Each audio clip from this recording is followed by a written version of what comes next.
Stredoškoláci z cirkevného gymnázia spolupracujú už 3. rok so študentmi z Dukenfieldu pri Manchestri. Projekt nesie v slovenskom preklade názov Sny a tíny. To je dôvod, prečo britskí študenti pricestovali minulý týždeň do Levoče. V priestoroch radnice ich privítali zástupcovia mesta, aby im symbolicky odovzdali kľúč od mesta. Je to projekt British Council a britskej organizácie Youth Sport Trust a organizujeme ho spoločne v takmer 40 krajinách na celom svete. Od roku 2006 sa študenti v rámci spolupráce pripravovali na rôzne festivaly, kde prezentovali svoj i schopnosti. Iba v lani v októbri navštívili Manchester aj levočskí gymnazisti. Snažili sme sa im pripraviť aktivity, ktoré im ukážu život, zvyky, kultúru, celé školstvo, tak ako sa my učíme, ako to my poznáme, aby mohli porovnať výhody, nevýhody. Cieľom projektu je vychovávať mladých ľudí vo veku 15 až 19 rokov k organizačno-manažérskym zručnostiam. Prednosťou je aj možnosť komunikácie v anglickom jazyku. Ale takisto sa zbližujú kultúry. V rámci Slovenska sa do projektu zapojilo celkom 12 škôl. Jeho ďalším pozitívnym rozmerom sú aj priateľstvá medzi študentmi. No a tým najdôležitejším, čo vlastne cez tento projekt British Council získavajú, je priateľstvá, ktoré sa nadviažu na celý život.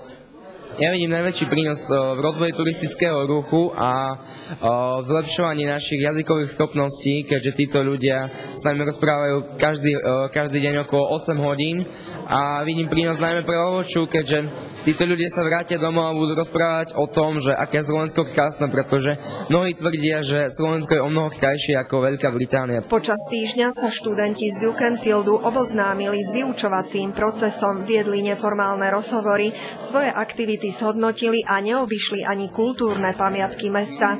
Levočskí študenti im na oplátku predviedli aj svoje umelecké schopnosti, a to v divadelnom predstavení Rómeo a Júlia, ktoré nacvičili v anglickom jazyku.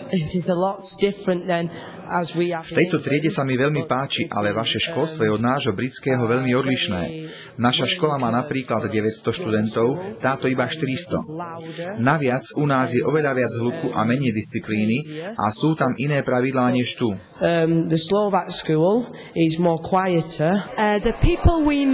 Ľudia, ktorých stretávame, sú veľmi priateľskí a vaši študenti nám práve ukázali, ako sa dokážu prezentovať veľmi sebavedomo a na vysokej kultúrnej úrovni. Naviac, oveľa lepšie teraz chápeme vašu kultúru a tradície, ktoré boli doteraz pre nás neznáme. Podobne ako študenti, aj tunajší učitelia porovnávali a hodnotili. Samozrejme, naši žiaci mohli vidieť, že ich vybavenie škôl je oveľa lepšie ako u nás, takže toto je ešte našim nedostatkom. Obe školy chcú v priateľstvách i vzájomných kontaktoch pokračovať. Kým dôjde k ďalšiemu stretnutiu, ich komunikácia bude prebiehať najmä prostredníctvom mailov.